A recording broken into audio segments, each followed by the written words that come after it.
Assalamualaikum warahmatullahi wabarakatuh. Alhamdulillah wassalatu wassalamu ala Rasulillah wa ala alihi wa sahbihi wa man tabi'ah. Allahumma rabbi shrah li sadri wa yassir li amri wahlul 'uqdatam min lisani yafqahu qawli. Allahumma rabbi zidna ilman warzuqna fahma. Allahumma 'allimna ma yanfa'una wanfa'na bima 'allamtana. Allahumma faqqihna fid din wa 'allimna at-ta'wil birahmatika ya arhamar rahimin. Jemaah maghrib yang dirahmati Allah, sembari kita niat i'tikaf, kita lanjutkan kajian fikih muamalat, masih tentang terakhir kemarin kita bicarakan tentang riba yang terjadi dalam jual beli. Apabila yang diperjualbelikan itu berbentuk uang ataupun berbentuk makanan. Apabila jual uang dengan uang, uang dengan uang, jika satu jenis, misalkan rupiah dengan rupiah, supaya terbebas dari riba, disyaratkan 3 hal. Yang pertama hulul, tidak boleh syarat waktu. Yang kedua takabut, harus serah terima di dalam tempat akad. Kemudian yang ketiga harus sama ukuran, 1 juta dengan 1 juta. Adapun kalau beda jenis, rial dengan rupiah, rupiah dengan rial, termasuk misalkan rupiah ke emas, emas ke rupiah. Nah, ini dalam hal ini disyaratkan cuma 2 perkara. Yang pertama hulul, tidak boleh syarat waktu. Ini saya kasih emas tapi syarat uangnya nanti saya transfer. Enggak boleh. Dan juga syarat yang kedua harus serah terima di tempat terjadi akad langsung. Kemudian adapun sama tidak disyaratkan, tidak harus sama. $1, ya enggak harus Rp1, $1 dengan 16.000 rupiah. Kemudian yang kedua, jika yang dijual adalah yang diperjualbelikan berbentuk makanan, beras dengan beras ataupun beras dengan gandum, beras dengan kurma. Nah, ini sama seperti uang tadi. Jika sama jenis seperti beras dengan beras, nuker beras. Saya punya beras, itu punya beras, pengen nuker beras. Kalau sesama jenis disyaratkan 3 hal. Yang pertama harus tidak boleh pakai waktu. Yang kedua harus serah terima di tempat akad. Yang ketiga disyaratkan harus sama. Yang jadi pertanyaan, Ustaz, kalau berasnya beda kualitas, gimana mau disamakan? Nah, dalam hal ini pernah terjadi di kalangan sahabat dulu. Ada sebagian sahabat yang punya kurma kualitas bagus, satu lagi kurma kualitas rendah. Yang kalau dilihat harganya, sekilo kurma ini sebanding 2 kilo kurma ini. Akhirnya mereka pengen nuker sekilo dengan 2 kilo, nggak boleh. Karena dianggap riba, tidak sama. Terus apa yang dilakukan? Baru mereka melakukan hilah namanya. Hilah ini artinya nyari jalan keluar supaya terbebas dari riba. Bagaimana caranya? Nyari jalan nyari penengah, nyari perantara. Contoh misalkan kita punya buku satu, punya buku, akhirnya apa? Ini saya jual buku ini ke kamu seharga 1 kilo kurma. Udah, ini buku ini kasih ke dia. Kita sudah dapat 1 kilo kurma. Kemudian apa yang terjadi? Dia jual lagi itu buku ke kita. Ini buku ini saya jual ke kamu seharga 2 kilo kurma yang kualitas rendah. Kita kasih 2 kilo di dia. Nah, ini hilah namanya. Karena di sini sekarang tidak terjadi tukeran antara kurma dengan kurma, tukeran antara kitab dengan ataupun buku dengan kurma. Nah, itu yang tujuan tercapai. Yang tujuan yang si A ini pengen mendapatkan kurma yang bagus dengan ukuran 1 kilo, yang si B pengen mendapatkan kurma yang 2 kilo yang kualitasnya rendah. Jadi caranya bagaimana? Pakai penengah. Nah, pakai penengah apapun boleh. Misalkan kita punya buku, jual aja. Ini buku ini saya jual ke kamu seharga 1 kilo kurma yang kamu miliki. Sudah dijual. Akhirnya dia dapat buku, kita dapat kurma 1 kilo. Kemudian dia ngejual lagi buku itu. Ini buku saya jual ke kamu seharga 2 kilo kurma yang kualitasnya rendah tadi. Sudah, kita kasih kurma ke dia. Kita juga sudah mendapatkan kurma. Dengan cara lewat penjualan buku. Ini salah satu hilah supaya terbebas dari riba apabila pengen menukar antara dua makanan yang sama tapi kualitasnya berbeda. Adapun dari awal, Ustaz ngapain ini, capek doang, ya sudahlah tukar aja, ini sekilo kurma dengan 2 kilo kurma selesai. Ini tidak diperbolehkan. Nah, dan supaya ini namanya apabila jual makanan dengan makanan yang sama, hukumnya syaratnya harus yang pertama hulul, yang kedua taqabud, yang ketiga harus mumatsalah, artinya sama ukurannya. Begitu juga apabila terjadi penjualan makanan tapi yang beda jenis. Contoh beras dengan gandum, ataupun beras dengan jagung, atau beras dengan gula misalkan, tukeran. Ini punya gula sekarung, saya punya beras sekarung, pengen nuker. Itu makanan sama makanan, tetapi beda jenis. Nah, ini disyaratkan dua tadi. Yang pertama harus penyerah, tidak boleh disyaratkan waktu. Yang kedua harus serah terima di tempat terjadi akad. Nah, ini cukup khusus dua ini yang perlu diperhatikan dalam jual beli supaya terbebas dari riba. Usahakan apabila terjadi pertukaran antara mata uang dengan mata uang ataupun makanan dengan makanan. Nah, ini butuh dua syarat-syarat tadi supaya terbebas dari riba. Adapun kalau misalkan tukeran beli makanan dengan uang, nah itu tidak disyarat apapun. Tiga-tiganya nggak disyarat, nggak harus hulul, nggak harus taqabud, nggak harus boleh hutang.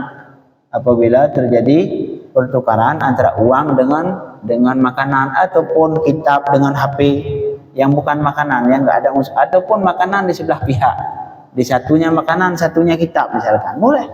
Itu nggak harus, semuanya itu nggak berlaku yang syarat-syarat tadi, cuman berlaku di apabila terjadi transaksi antar makanan dengan makanan atau antar mata uang dengan mata uang. Adapun mata uang dengan makanan, ataupun mata uang dengan HP, ataupun makanan dengan buku misalkan, ini semuanya tidak disyaratkan.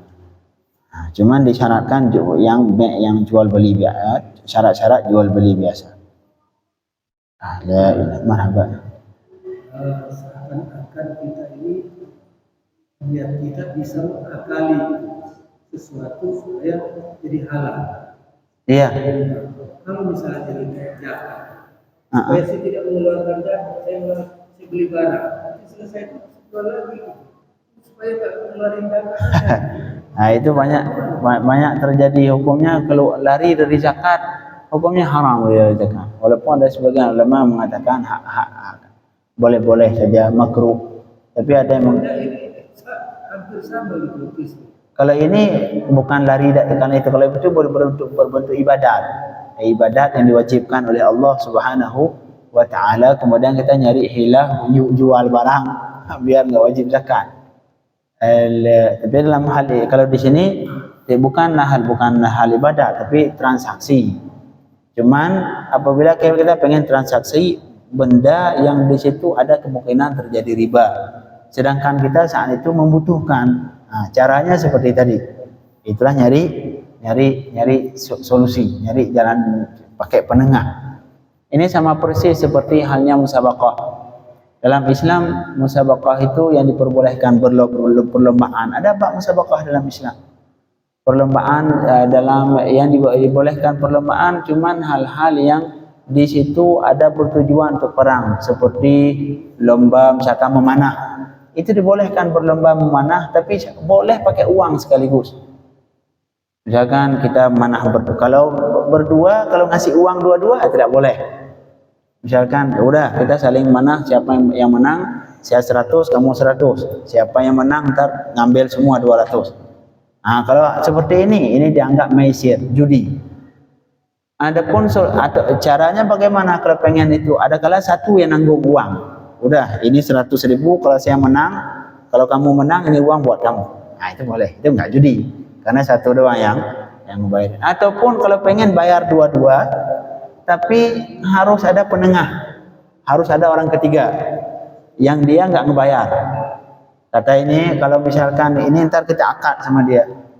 Orang ketiga. Jadi ntar berlomba berapa orang? Bukan 2 orang, 3 orang. Ini uang, kalau misalkan kamu menang yang orang ketiga ini, maka ini uang buat kamu semua. Kalau misalkan kami salah satu yang menang, maka ini uang buat kami, buat yang menang.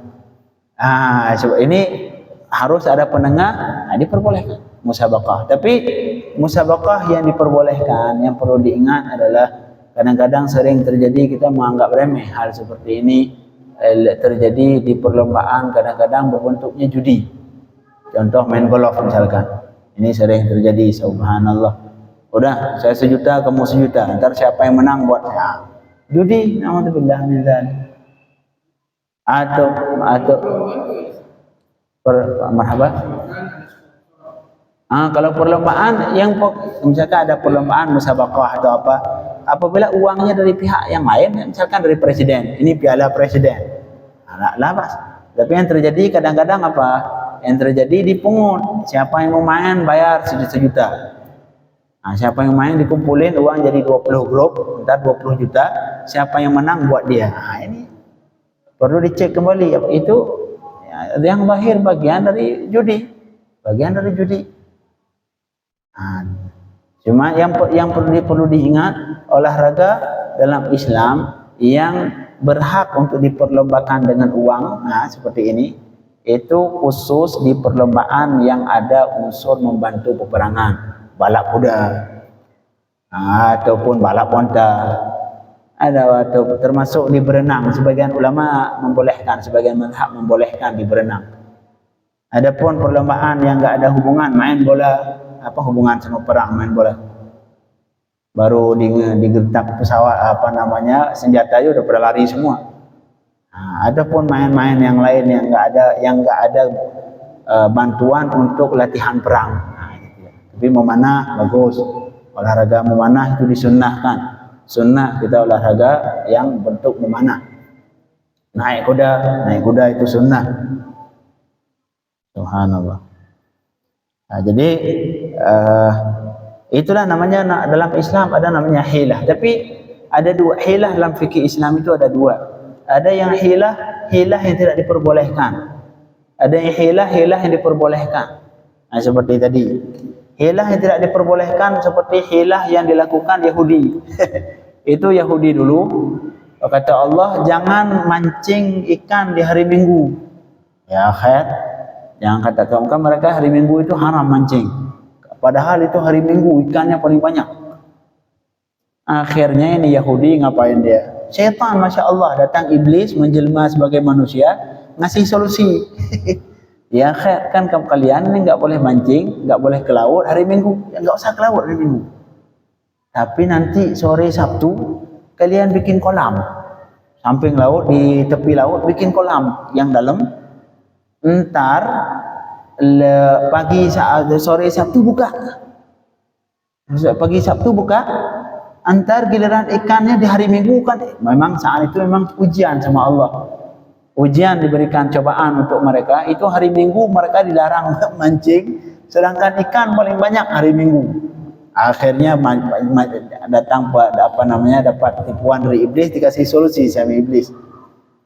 Kalian jangan mancing hari Ahad. Sore Sabtu bikin aja kolam samping tepi laut yang dalam. Ntar giliran sore Ahad buka itu pintunya. Sore Ahad buka pintu. Besoknya sore Sabtu buka pintu. Biar malam Ahad, terus hari Ahad ikan banyak masuk ke situ. Ntar sore Ahad kamu datang tutup pintu. Jangan ambil. Ngambil kapan? Hari Senin. Ini hilah yang pernah dilakukan oleh Yahudi. Itu akhirnya mereka dilaknat sama Allah, dihukum sama Allah. Ada satu lagi hilah yang pernah dilakukan oleh itu yang enggak boleh. Ada hilah yang dibolehkan yang pernah dilakukan oleh Sayyidina Ayyub. Sayyidina Ayyub, beliau ketika beliau dikasih ujian sama Allah, kemudian beliau entah bernazar, bersumpah, ini kalau saya sembuh nanti istrinya kayaknya di awalnya wallahu alam takut jahat sedikit selama beliau sakit itu. Memang ujian dari Allah. Akhirnya beliau bersumpah ini saya pukul 100 kali kalau saya sembuh. Akhirnya ketika beliau sembuh itu sumpah 100 kali, ini bagaimana? Akhirnya dikasih solusi sama Allah. Dikasih hilah, ambil aja lidi kecil-kecil, kumpulin 100 biji, pukul sekali selesai. Ini kata Allah, wa khudh bi yadika dhighfan fadrib bihi wa la tahnath. Pukul aja sekali wala tahnath. Kamu tidak dianggap melanggar sumpah, sudah menjalankan sumpah. Jadi kalau kita misalkan bersumpah ini, kalau saya sumbu ntar, kalau kamu jahat terus saya bersumpah saya pukul kamu 100. 100 kali pukul meninggal istri. Solusinya ambil aja lidi kecil-kecil, sekali sudah 100. Ini hilah yang dilakukan oleh Nabi Ayyub alaihissalam. Artinya dalam Islam memang ada hilah yang dibolehkan, ada hilah yang tidak diboleh. Hilah yang tidak dibolehkan adalah hilah ingin melakukan yang haram. Seperti Yahudi tadi mereka memang ingin melakukan yang haram, cuman nyari hilah. Kayak orang pengen korupsi, nyari bikin program ini, program itu. Tujuan apa? Fee. Orang korupsi untuk ngambil uang gitu langsung tanpa ada program, nggak mungkin. Akhirnya solusi apa mereka? Program paling banyak, program A, program B, semua jalan setengah-setengah. Antar uangnya kemana? Uangnya ke tempat yang mereka inginkan. Itu hilah namanya. Hilah yang banyak dilakukan para yang korupsi. Cuman hilah dalam negara itu. Sekarang kita masuk pembahasan selanjutnya tentang ar-rahan. Rahan itu artinya kalau kita gadai, kita ngutang kemudian butuh anggunan. Itu namanya rahan, dalam bahasa Arab namanya rahan. Ar-rahnu lughatan ats-tsubut wa syar'an rahan dalam syariat Islam artinya ja'lu 'ainin maliyatin wathiqatan bidainin yustawfa minha 'inda ta'adzur wafa'ih, yaitu menjadikan sebuah benda yang berharga sebagai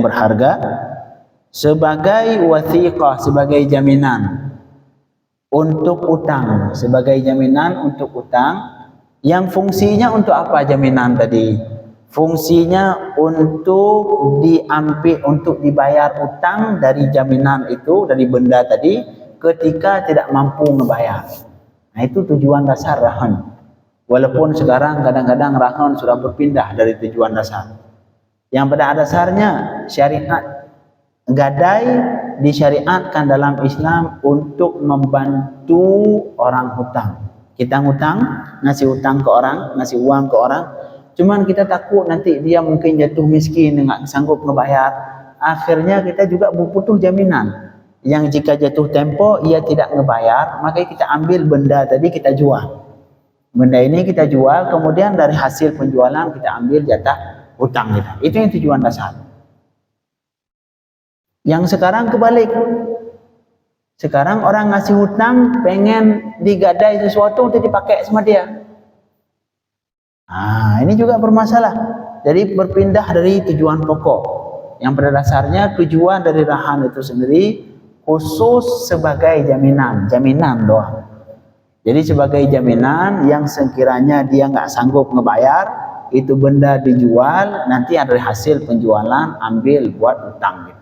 Jadi jaminan utang, bukan benda punya dia kita pakai.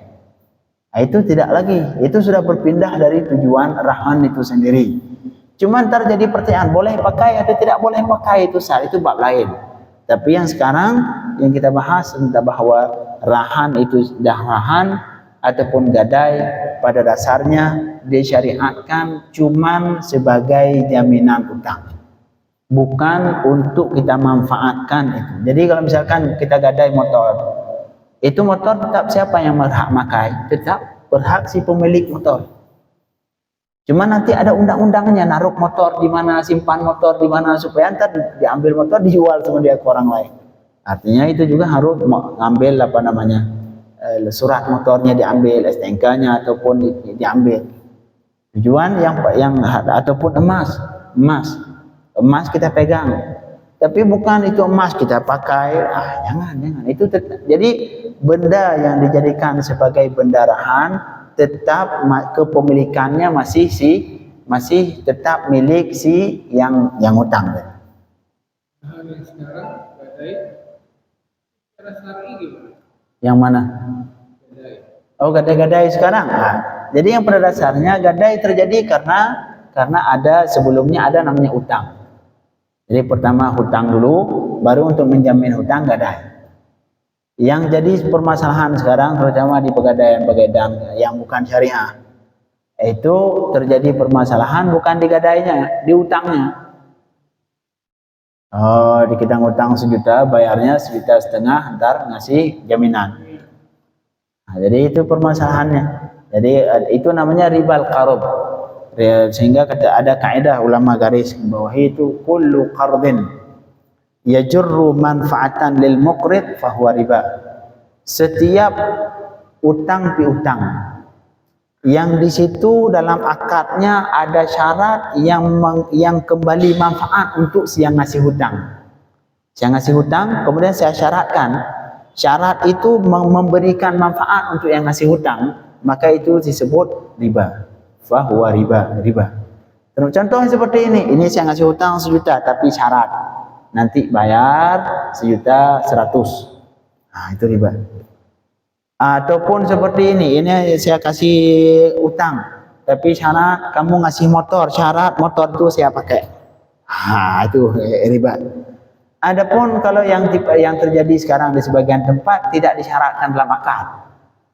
Misalkan ini saya ngutang 10 juta atau 10 gram emas, tapi ntar gadainya misalkan motor, nggak disyaratkan saya yang pakai.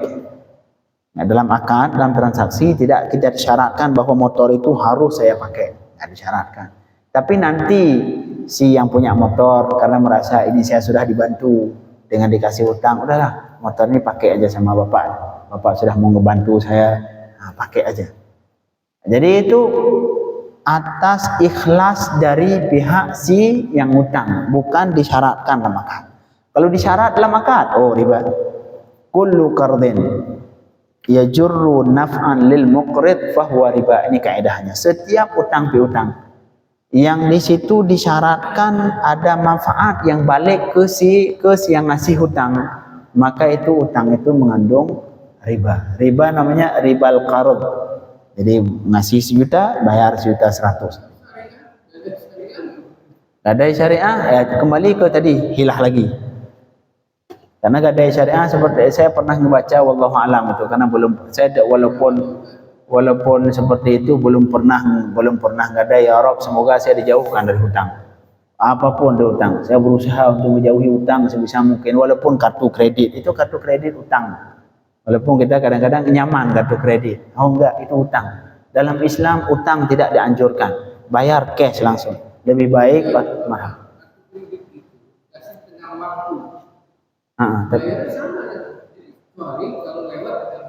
Iya, saya tahu. Artinya bukan kalau ada lebihnya itu memang riba. Ini enggak. Ini utang yang sesuai tenggang waktu, enggak ada ribanya. Tetapi diri utang itu tidak bagus dalam Islam. Dalam Islam tidak dianjurkan utang, karena kita nggak tahu kapan ajal. Ajal kita nggak tahu kapan terjadi. Bisa jadi setelah utang meninggal, hilang kartu kredit. Waduh, siapa yang nanggung itu? Makanya dalam Islam sebisa mungkin kalau ada uang cash, bayar cash langsung. Kalau nggak ada uang cash, ya pakai kartu debit. Masih sama kartu. Masih sama kartu. Kalau hajat lain. Benar. Iya, artinya benar. Ketika hajat, kita ngutang itu kapan? Ketika dibutuhkan. Ini kadang-kadang kita uang cash, kartu debit bawa, kartu kredit bawa. Soalnya sekarang memang lagi diangkat biar keren. Kalau punya kartu kredit, seolah-olah punya nilai plus. Kalau bayar kartu kredit, ini kayak. Oh enggak ya? Oh, bagus kalau gitu. Oh, kalau gitu wow. Oh, kalau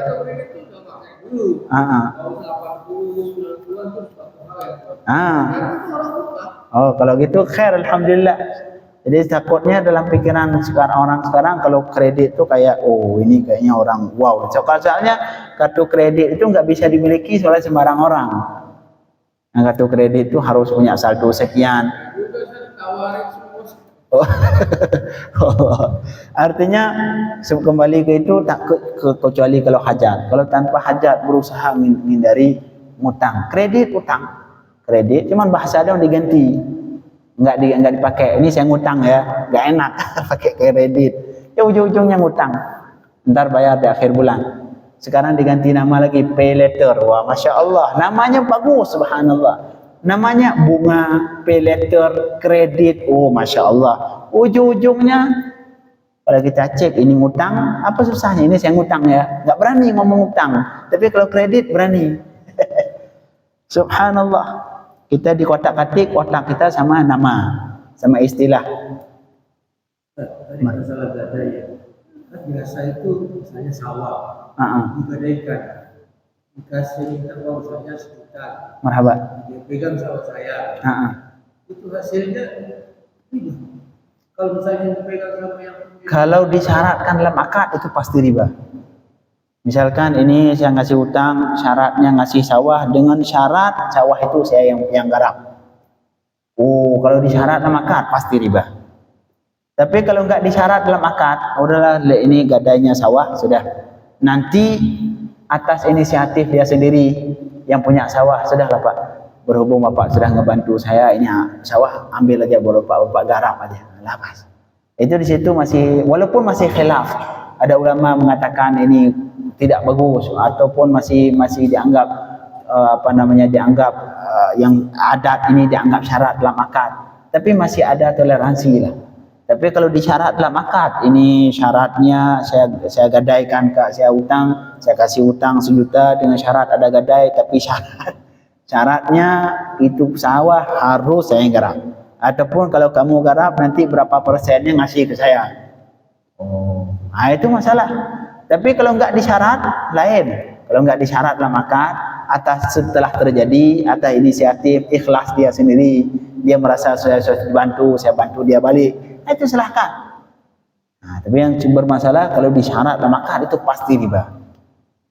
Enggak bisa ditoleransi, itu pasti riba. Kaidahnya tadi kullu qardin, setiap utang piutang yang di situ disyaratkan ada manfaat yang kembali ke si ngasih utang, fahuwa riba, maka itu riba. Riba. Manfaat itu banyak. Manfaat, ada kala bentuk manfaat pakai barang gadai, ataupun manfaatnya dari 1 juta, dari 1 juta 100, semua bagian manfaat.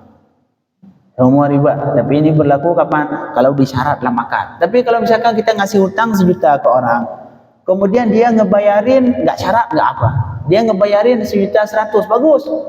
Itu namanya al-wafa, al-ihsan fil wafa. Apa sunnah itu? Kalau nggak boleh diangkat. Jadi atas memang inisiatif dia sendiri.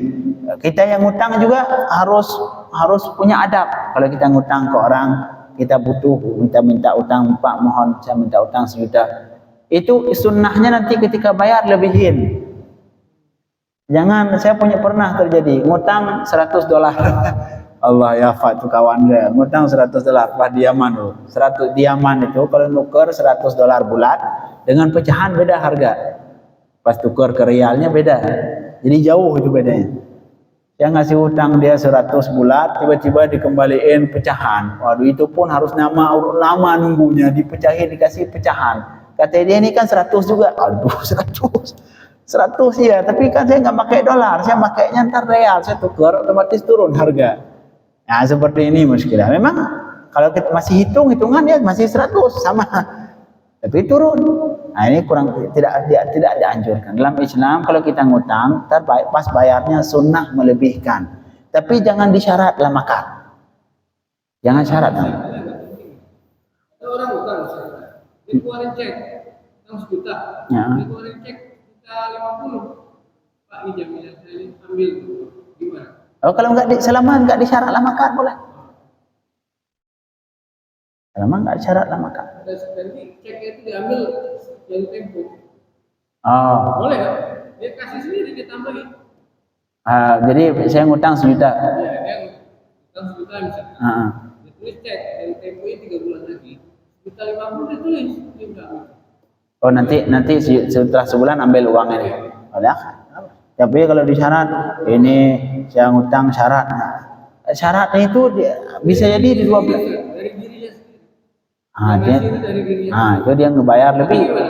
Bayar lebih boleh. Bayar lebih malah sunnah. Tapi kalau di syarat dalam akad, ini masalah. Kalau dari awal misalnya. Kalau aku pinjam duitku nanti saya pulangin sekian. Oh, ini nih. Ini termasuk syarat. Ini termasuk syarat. Iya, ngomong Ustaz. Dia ngomong. Iya, syarat itu. Dia pemilik uang Ustaz. Iya, benar. Iya. Jadi itu otomatis kan nanti dia bisa nuntut.